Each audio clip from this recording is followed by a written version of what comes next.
Ahoj, vítám vás u svého nového videa a dneska si založíme biotopové akvárium Amazonia. Akvárium je Dennerle Nanocube 60 litrů. Dospěl jsem k závěru, že 2 akvária v domácnosti je málo. Zakládám 3. akvárium, které bude takový pokus omyl. Bude to moje premiéra. Budu se snažit založit biotopové akvárium. Biotop asi Jižní Amerika, Amazonie. Co použijem v tomto akváriu? Co je nejdůležitější jsou to rašelinové koncentráty, které obsahují humionové látky a třísloviny, které se vyskytují v mnoha řekách, které pomáhají dávat živiny té řece, různé další vitamíny pro ryby. Mám tam jeden malý anubias, který jsem právě uvažoval, že dám nad vodu, protože bez anubiasu by to nemohlo být, až na to, že to je Afrika. Proto to chci dát nad vodu a ne do vody. Co se týče živočichů, tak uvidíme, jak se to vyvine. Jestli se to vyvine dobře a nebude potřeba filtrace, tak bych tam chtěl chovat cihlidy Ramirezovy. A to je jedna varianta, nebo druhá varianta panceřničky, nějaké, nevím jaké ještě, hejnopanceřničku. A třetí varianta by byly nějaké tetry. Nechci tam mít moc ryb, protože nevím, jak se to ještě vyvine. Co se týče rostlin, uděláme to asi do poloviny akvária bude voda, možná do 3/4. Do vody právě přidáme málo rostlin, aby to bylo více biotopovější. Co se týče rostlin, tak tam budeme mít Echinodorus gabriela a nějaké kryptokoriny. Co se týče potom té druhé části akvária nad vodou, tam budeme mít nějaké suchozemské mechy a chtěl bych si tam dát orchidej. Uvidíme, jak se to všechno vytvoří. Co se týče substrátu tedy, tak první použijeme určitý písek, který smícháme potom říčními kamínky, takovým větším štěrkem. Potom možná přidáme nějaký kámen Seirus, ale to ještě uvidíme a rozhodně přidáme hodně kořenů Redwood, Blackwood, aby to simulovalo takové prostě říční pásmo, které je zapadané kořeny, klacíky různé. No, důležitá část biotopového akvária bude právě ta jantarová barva té vody, která je velmi výživná. Ale o tom si řekneme až později. Co se týče potom pozdějších údržeb, nebo pozdější údržby, tak u tohoto akvária se bude mnohem méně měnit voda. Zatím bych to viděl tak po měsíci, takže po 4 týdnech, že bych vyměnil asi polovinu vody. Co se týče hnojení, tak hnojit tady nechci. Žádné CO2, ani fosfor, nic takového. Samozřejmě, jak jsem zmínil na začátku, bude to bez filtrace a jakéhokoliv proudění vody. Ty začátky budou těžké. Co se týče dna, tak použijeme, jak jsem už zmínil na začátku, křemičitý písek, který smícháme říčným štěrkem, kterým bude ještě smíchaný nějaké kořínky a větvičky. No a samozřejmě spálené listí. Já použiju listí z bananovníku a z mandelovníku, které jsou velmi bohaté na třísloviny a huminové látky. Zároveň někdy slouží i jako potrava pro některé živočichy, jako třeba krevetky nebo nějaké sumce. Nyní nasypeme písek do nádrže.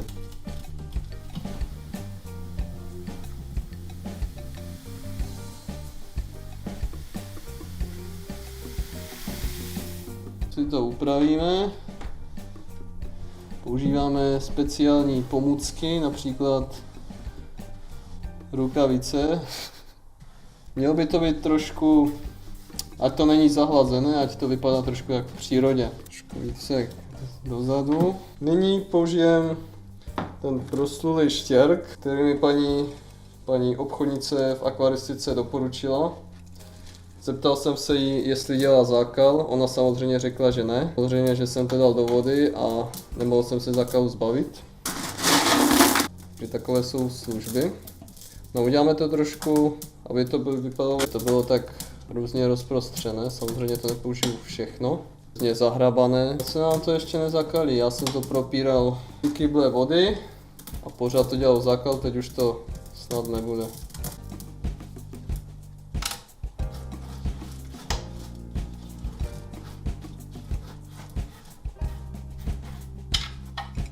Začneme s hardscapem.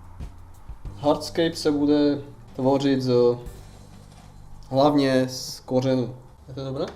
Se mi líbí. Jo, líbí se ti to? No ale právě se bojím, kdybych chtěl nahlídnout ty kraby, že potom nevylezou. Jako víš, jak u krabů, tam oni jsou hlavně vodní Ale jsou to svině, protože oni vlastně ve vodě nehledají potravu, oni hledají na souši potravu. Takže trochu souše tam musíš nechat, aspoň ten kořen nebo něco.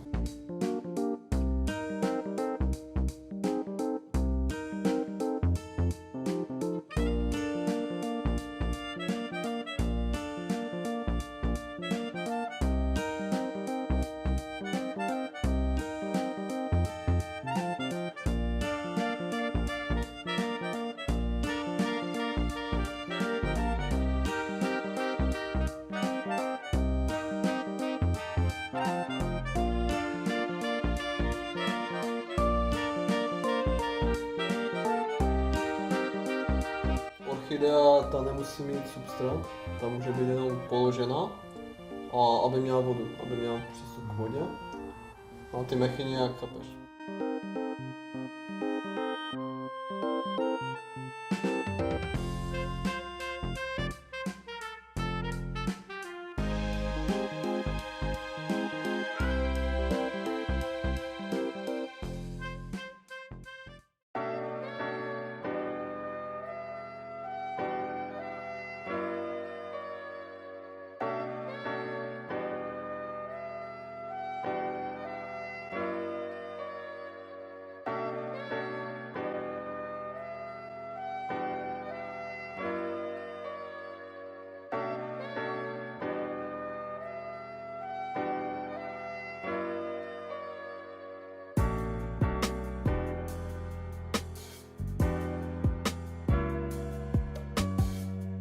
Hardscape máme vytvořen. Vypadá velice zajímavě. Jsem zvědav, jak to bude probíhat, celý ten základ. Takže nyní si napustíme vodu a potom se budeme starat o další věci.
Nyní si zasadíme rostliny do vody.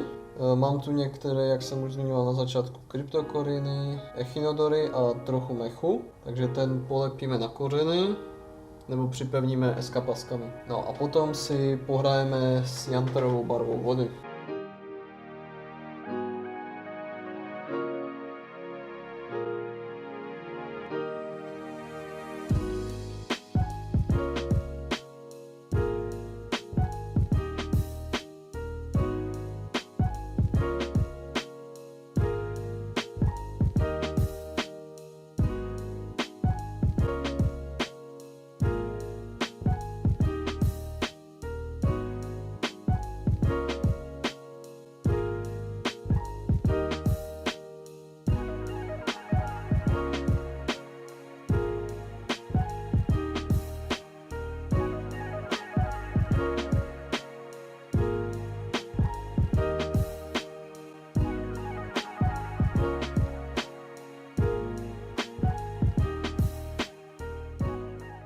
Hardscape máme vytvořen. Zasazené rostliny do vody. Teď přichází ta nejdůležitější část u biotopového akvária.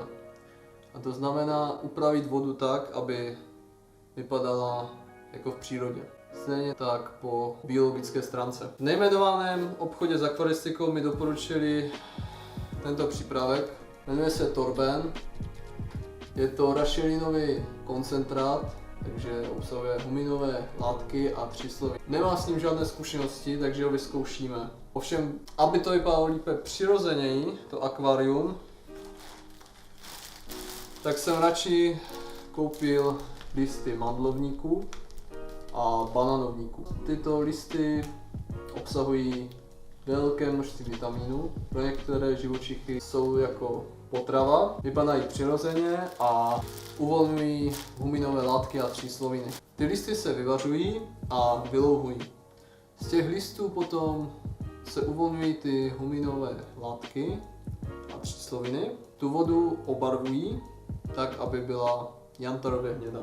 Samozřejmě nám pomáhají i k obarvení vody kořeny. Takže jak jsem řekl, půjdu přírodnější cestou. Takže ten Torben zatím nepoužijí, uvidíme jak se bude to akvárium vyvíjet s těmi listy.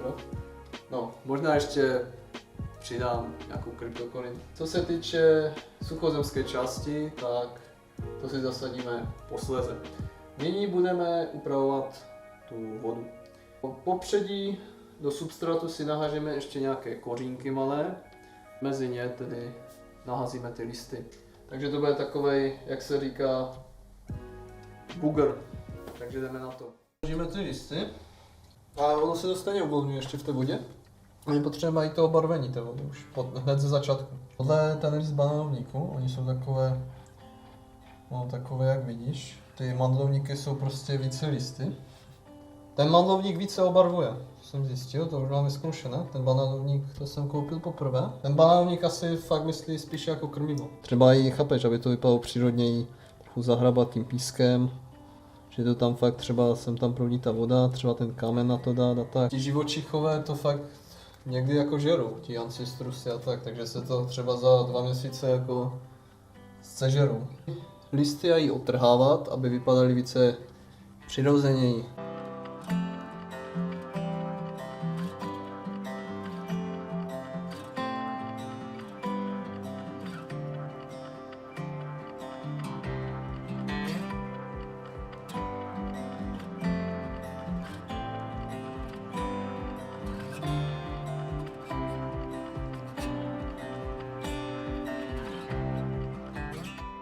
Listy máme v akváriu, teďka ta nejdůležitější část přijde na řadu. Takže nalijem si vodu z vylouhovaného listí a uvidíme, co to udělá. Jdeme na to.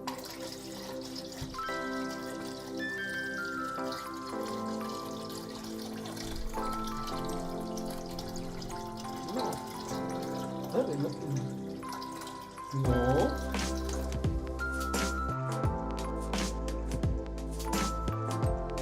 Tak, voda je pěkná, ale nakonec jsem se rozhodl, aby jsme vyzkoušeli tento přípravek Torben, tak jsem se rozhodl, že přidáme. Je tu napsané od výrobce, že 12 ml na 50 litrů akvarní vody. Tohle akvarium má 60, takže dáme 13 ml.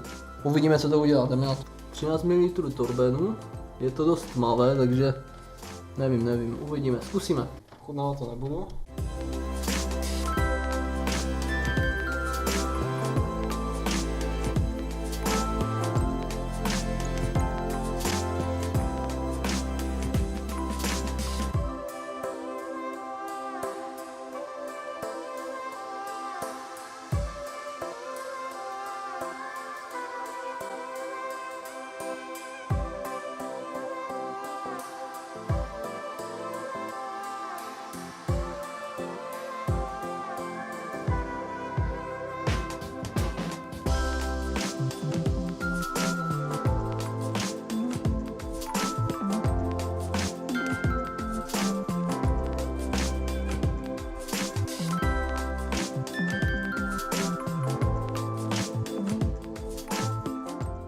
Akvárium máme napuštěno, máme obarveno, vypadá to velmi pěkně. Poslední část bude na tyto vršky kořenů, které jsou suché, dát nějaký suchozemský mech a Mám tady nějakou pokojovou rostlinu a orchideu.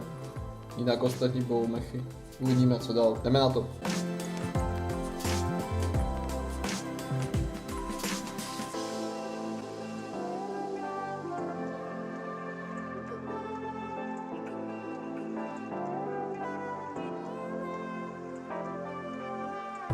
Trošku si ty kořeny postříkáme, aby zvlhly.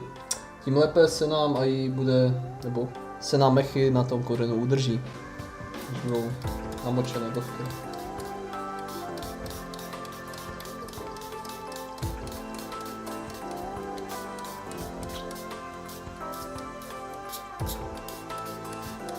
A tady mám přírodní mechy, přímo z lesa. Ještě roste nějaká rostlinka, takže přírodní.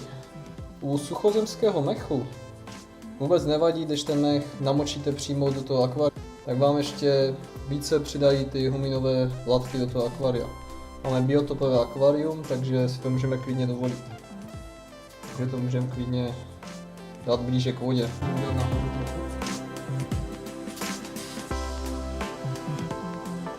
Některá místa, kde ten mech se sám neudrží, tak použijeme skapasky. Jenom ať ho přichytíme, aby mohl sám přirůst. Tenhle kámen je tu z důvodu toho, že tento kořen jsem si před položením do vody nebo položením do akvária nenamočil. Proto mi vyplavala, takže na nějakou dobu tu tento kámen necháme, aby jsme ho zatížili, aby se ten kořen pořádně namočil.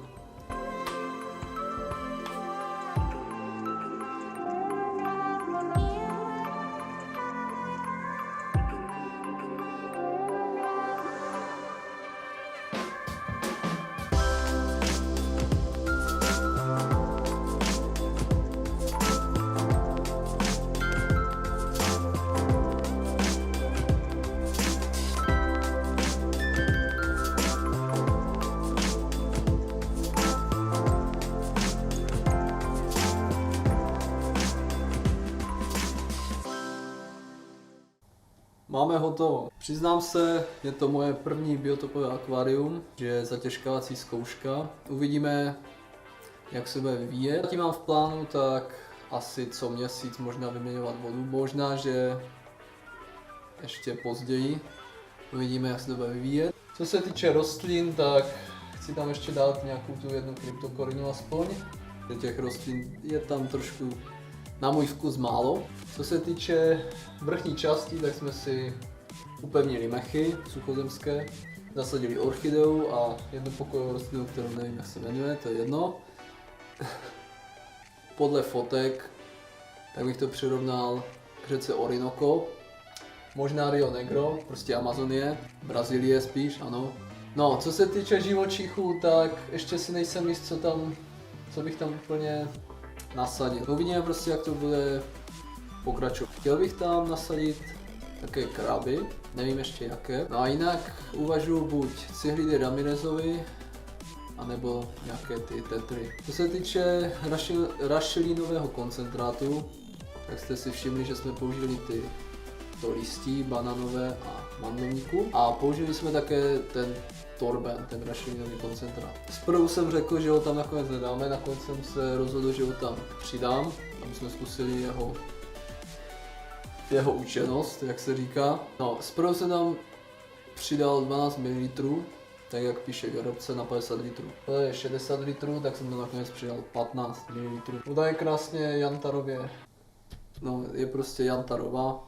Ničím to nebudu hnojit. Nebudu přidávat CO2 ani fosfotraci tu také nebudu mít. Pokud by se zdálo, že akvárium dobře neprospívá, tak si alespoň nasadit nějaké čerpadýlko, aby trochu sem tam provzdušnil tu vodu, nebo proproudilo, aby se vitamíny a ty koncentráty pěkně smíchaly v tom akváriu. Ještě suchozemské části. Tak nakonec jsem se rozhodl, i když to nepřipadá tomuto biotopu, že přidám na vrchní část Microsoria pteropus. Chtěl jsem nějaké kapradiny, tak jsem tam přidal 2 kusy Microsoria pteropus. No a budou růst emerzní formou. To by bylo asi vše.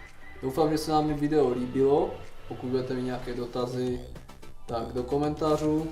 Pokud mě chcete podpořit, tak dejte odběr a like. Ahoj.